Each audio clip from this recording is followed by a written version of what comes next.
Good evening, folks. Welcome to RIdgecrest Talk. I'm Al Huey, along with my partner, Robert Eierman, and our special guest tonight is City Councilman, Mr.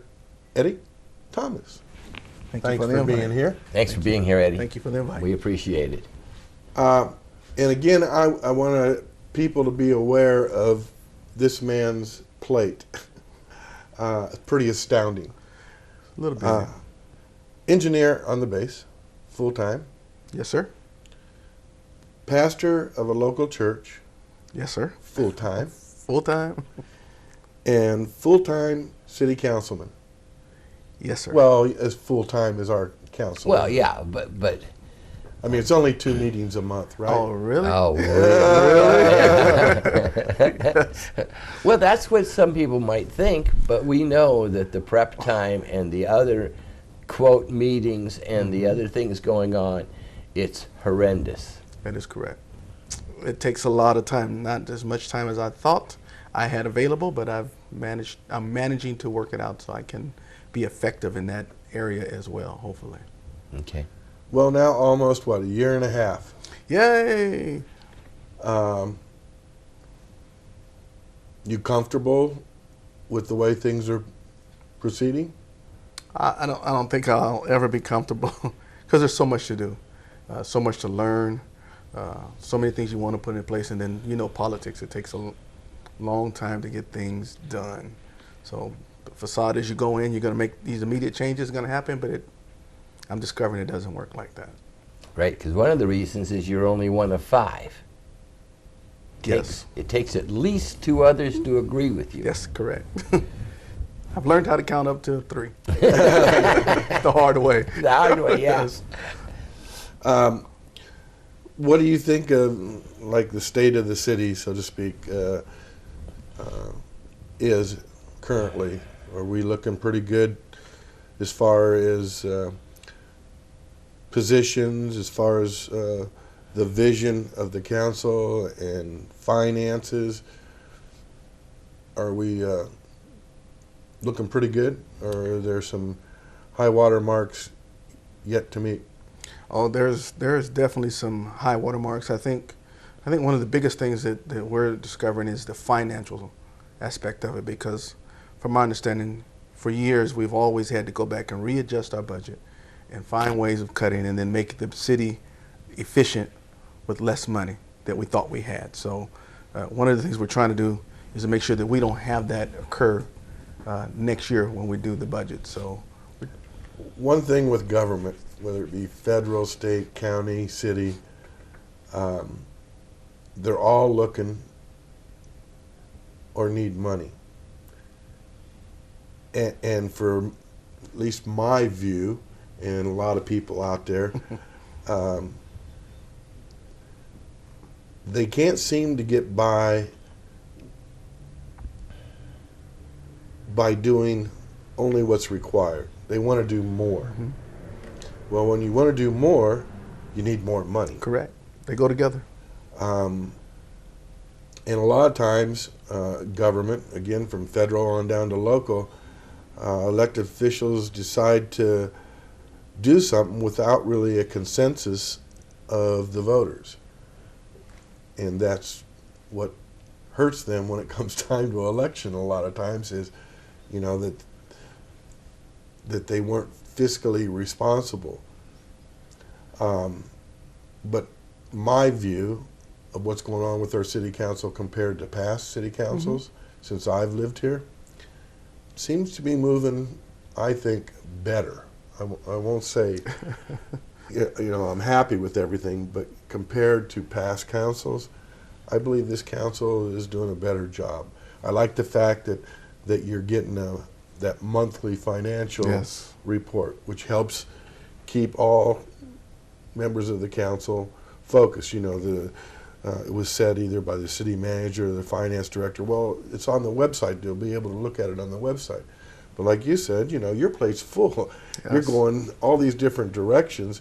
You're not always thinking of, oh, I need to go check this and see what's going on. But if you have a part of your regular meetings where that information is delivered to you, it helps to keep you abreast of where the city's going financially. And the community members. Yes, They get to and see it as well, because one of the things we're trying to do is become transparent. So if we're going to be transparent, we've got to put the information out there so the people can see it and so that we can understand it. Mm-hmm. Because you know that budget in times past have been extremely difficult to read and to understand. But by the monthly ones like you're talking about, it's really helping someone like me get in there and understand the bottom lines of things so that we don't get into a potential problem. So. And an opportunity to ask questions. Yes. You know, Yes. if you're not understanding something, well, I thought we would have more of this money in that kitty. And then you find out, oh no, that doesn't come till later, you know. But yeah, I like the fact that that the council's getting this information and the public. We're going to take a break here in a little bit, but I don't think. No, it didn't happen when you were on the council. It was from the previous council.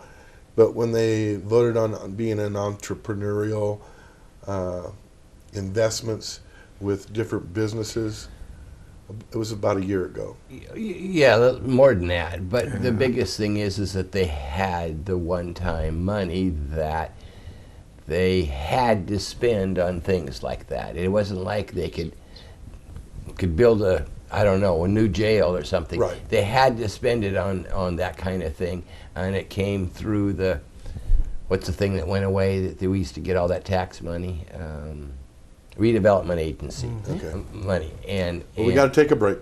But when we come back, let's talk a little bit about that and maybe find out what's going on. Okay? Okay. We're going to take our break. We'll come back right after this. Stay tuned for more here on RIdgecrest Talk.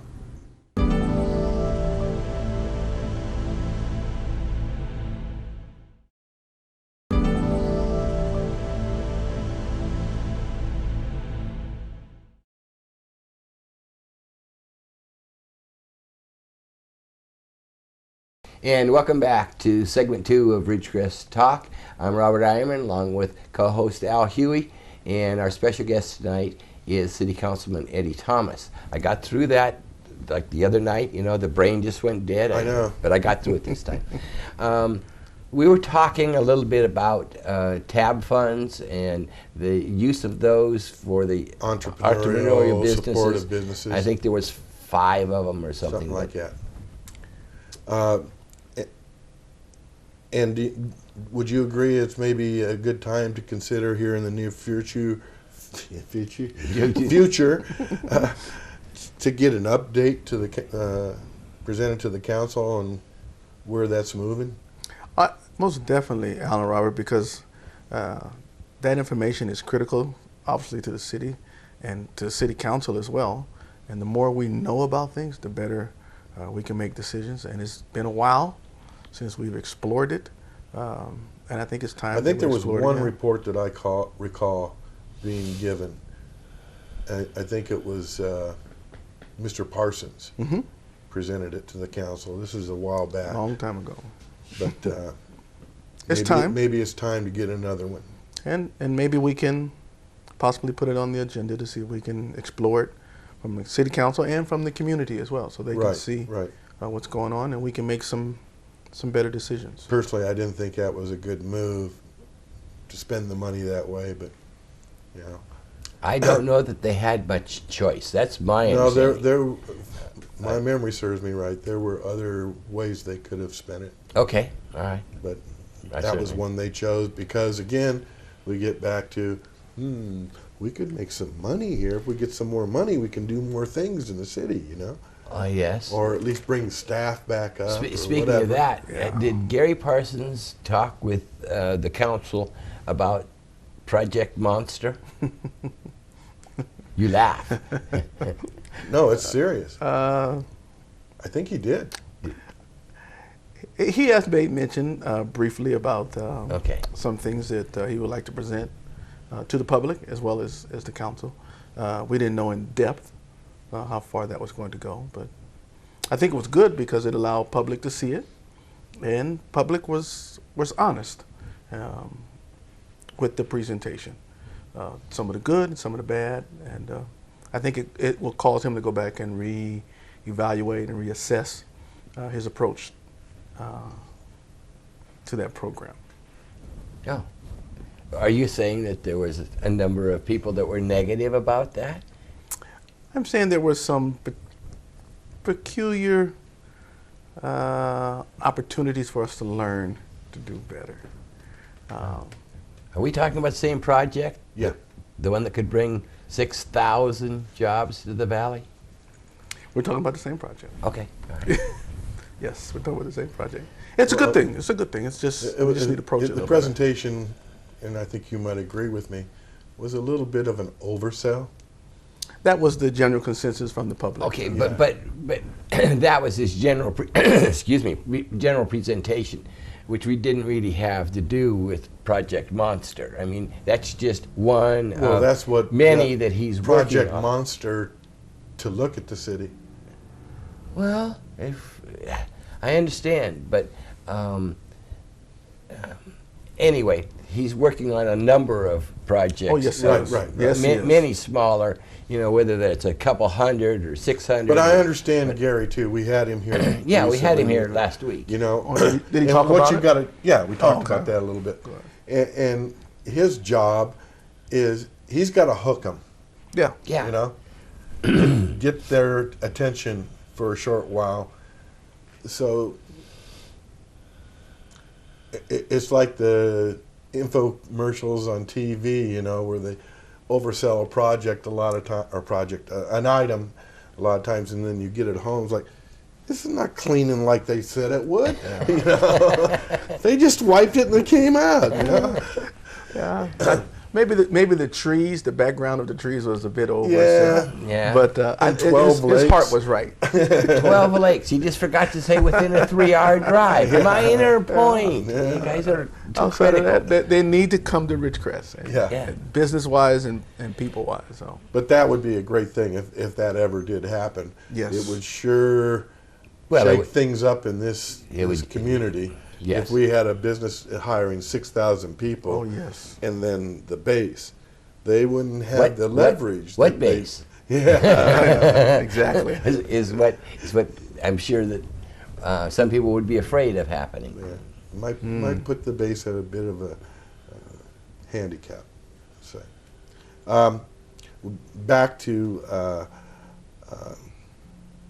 these entrepreneurial efforts that were TAB funded. There was a recent report given on TAB funds, and I guess it wasn't a happy report for the council that the money you should be getting, you had not been getting. Probably an easy way to. That's a good way of summarizing it, yes. In any discussion on how the council will move forward from here? Is there? I heard something about more frequent audits or something like that to ensure that the TAB funds come into the coffers. That was one of the things that we've kind of talked about as well. Obviously, those are disheartening moments when we discover things like that, because you bank on these things, you anticipate these things, anticipate on these things coming in, or having them, and then like they're cut, your feet are cut from underneath you. So we have to go back and reassess it and see how we can firm up some things and approach things differently and find out why some things and how we can be back in the ball game of getting things. So I think the council is going to become very aggressive in reference to that, because we need it. The city needs it as well. So. Well, again, staying on top of it. Speaking of need, when we come back, we'll talk about Measure L and the city's need of it, and maybe the citizens' not need for it. Join us after the break.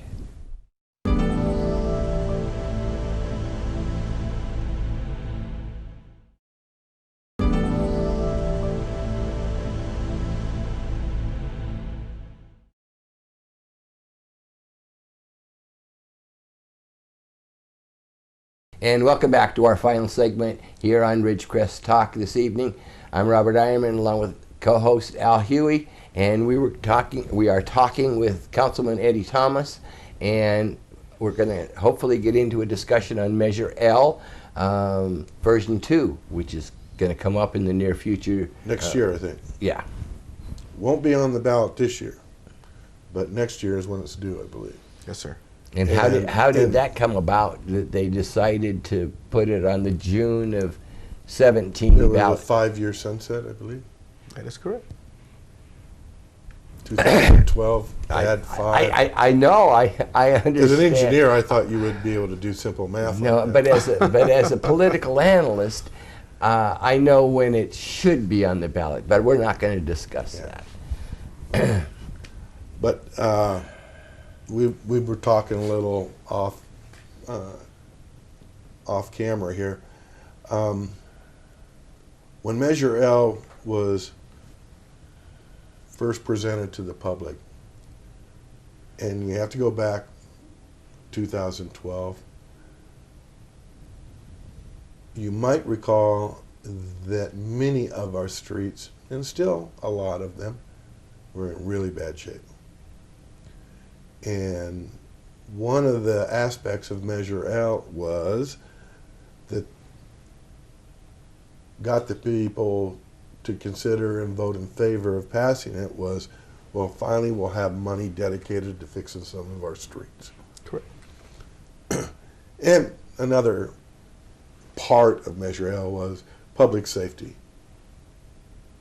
I'll bet you if you ask 10 voters out there, what was the purpose of Measure L? I would bet money that at least 7 or 8 of them would say streets. And if you asked them if there was anything to do with public safety in there, they'd say, no, not that I knew of. Yeah. Really? Wow. Yeah, really. Because I thought that our police staff was the one that did most of the legwork, They going around selling did. it. They were. They did. So I would assume that they also put in there They the didn't come to safety- my door. No, not mine either. Maybe it was that 50 cal up on the side of the... I don't think I'd come either. No, I would. No. But I thought they would at least present it in a way that part of that is them. I have to- no idea how they presented it. Well, that's the way I was told it was because I served on Measure L. Yes, For, yes, I know. That's several where, years, that's so- where I first met you. That's right. That's That's right. right. When it was the committee was first formed, you were Yes. part of it, right? Unfortunately, I had the privilege of being the president. Yeah, I was just going to say, he was the Under president. Carter, right? No. I was the president, and Carter was the mayor. Yes, that Yeah, is correct. correct. Okay, That's- yes. You are Yeah. correct, sir. Yeah. Yeah, he appointed me. So anyway, it appears that, I don't know the exact percentage, but let's just say more of Measure L has been used for public safety than for streets. I think that's a fair argument to make. What that percentage is, I don't know. It will probably give that assumption initially, but you got to realize that last year we started kind of late in the process of repairing some streets. So this year we're gearing up. Mr. Spears geared up really hard to knock out a lot of the streets that are slated to be. But done. some of that is misrepresented. Some of these streets that have been repaired, they have the sign paid for by TAB and Measure L. Correct. But mostly TAB or redevelopment money, Measure L for the street, a lot of them was very minuscule,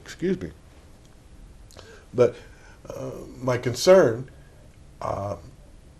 when this comes up next year for a vote of the people to do another 5-year sunset on Measure X, whatever it is. Measure L version Part 2. 2. Might be a bit of a harder sell second time around for the city to get the people to vote again for that tax.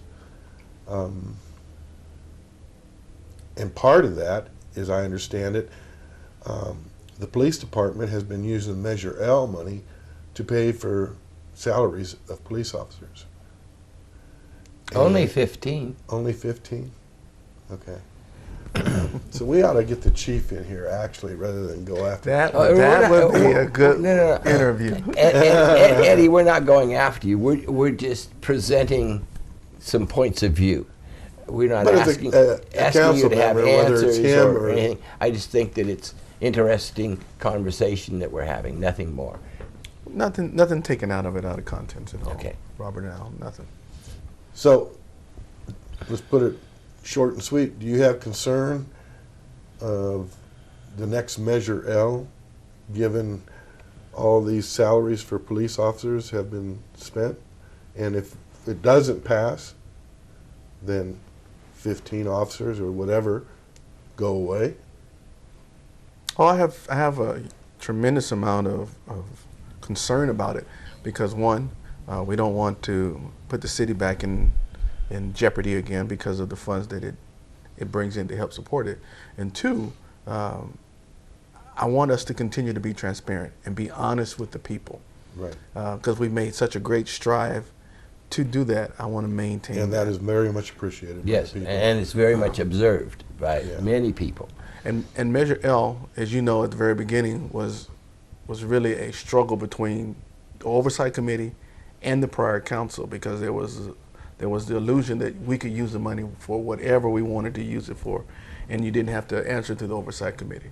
Well, we have reversed that role, that we have to listen because that is a part of the people telling us, and that's who put us in office, where things are needed at. We only So- have about 20 seconds.